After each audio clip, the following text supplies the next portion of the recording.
Wilfred Reilly is a political science professor and author of Lies My Liberal. The original sin of slavery. The original sin of slavery. Today, Americans are taught when it comes to slavery, America was the worst. The Atlantic slave trade from Africa to the Americas was different from any other type of slavery. The United States didn't inherit slavery from anybody. We created it. American slavery was worse because the slaves were reduced to property. They were chattel property.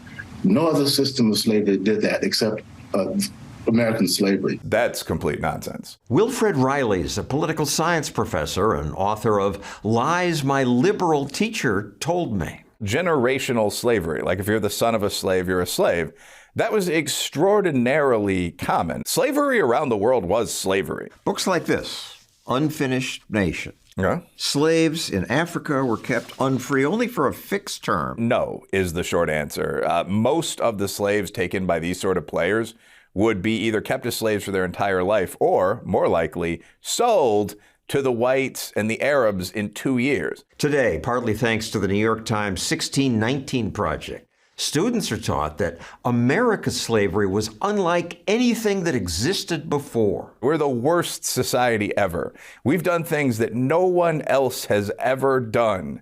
And sometimes there's nothing wrong with acknowledging your historical mistakes. I mean, I'm Black, Irish, a bit Native American, at least per the family lore. I mean, those are three peoples that have experienced a great deal historically. Nothing wrong with acknowledging that. But it's extremely odd to focus only on the negatives of your society and to exaggerate those. Americans are taught that slavers caught people in Africa and shipped them here. But few are taught that most slaves were not shipped to the United States. Between 10.7 million and 12 million slaves from Africa went to the New World. We got a little under 400,000. Under 400,000 out of 10 million. The extreme focus on slavery in the United States, why did that happen? One reason is that a lot of Black people survived here. Slavery was harsh, but it's a lot less harsh than clearing the Brazilian jungle. All right, but American Blacks are at a disadvantage. They have less capital. Financial and educational capital. What's the harm in pointing out how abusive white people were? The harm is that pointing out how abusive white people were is not going to get Black Americans any more capital. Most of the problems of the modern Black community don't have anything to do with historical ethnic conflict 160 years ago. The Great Society asked not how much, but how good. Reilly says most of the problems began when welfare began. Crime in the Black community, every time I've tried to break this out, increased about 800% between, say, 1963 and 1993. Racism didn't increase between 1960 and the modern era. You're looking at the impacts of the Great Society, the welfare programs. Reilly argues it's better to teach the truth, that almost every society had slavery.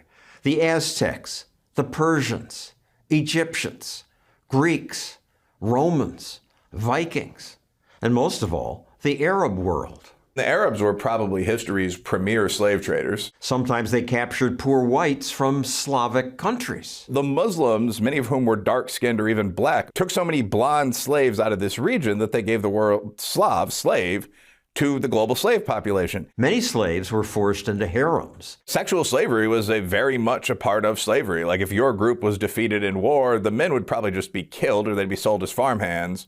The women would often be sold as harem girls or prostitutes. More than 1 million Europeans were enslaved, but Muslim slave traders took more people from Africa. The Arabs targeting Africa took out about 17 million people. The British and then the Americans were the rare people who moved to abolish slavery. So yeah, the British Navy, in a story almost no one now knows, sank something like 1,600 slave ships. It freed 150,000 people that were enslaved at the time. Because the Brits objected for moral reasons. Yeah, they'd had enough of it. Saudi Arabia only abolished the slave trade relatively recently. Well, that's another inconvenient fact, right? The Global Slavery Index estimates that even now, although slavery is officially illegal, there are more than 700,000 slaves in Saudi Arabia. Where there were no Westerners, you'd have a lot of slavery for a long time.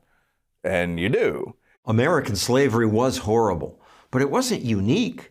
Our culture would be healthier if we learned about that. And schools dwelling on America's evils hasn't helped Americans get over them.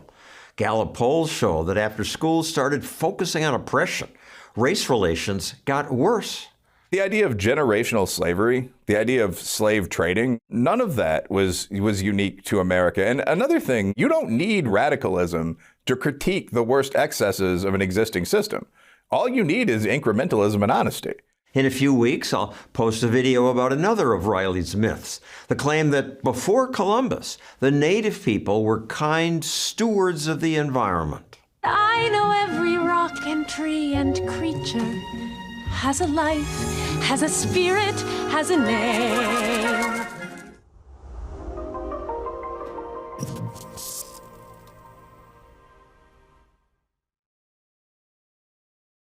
The original sin of slavery. The original sin of slavery. Today, Americans are taught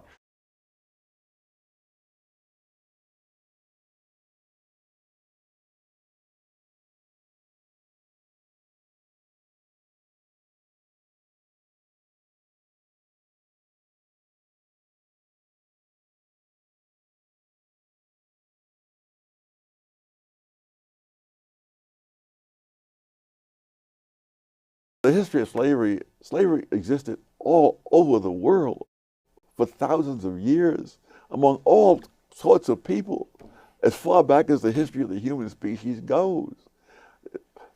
It's one of many evils that the left tries to localize, when in fact it is a universal evil. But more than that, as much as slavery is repudiated around the world today, prior to the 18th century, I know of no serious effort to abolish the institution anywhere. Anywhere. Anywhere. Not in Africa, not in the Arabian not world. in Africa in the 21st century. When Adam Smith wrote in 1776 that the only place in the world where slavery had been abolished completely was Western Europe. And so this was as late as the year this country was founded. Yes. The history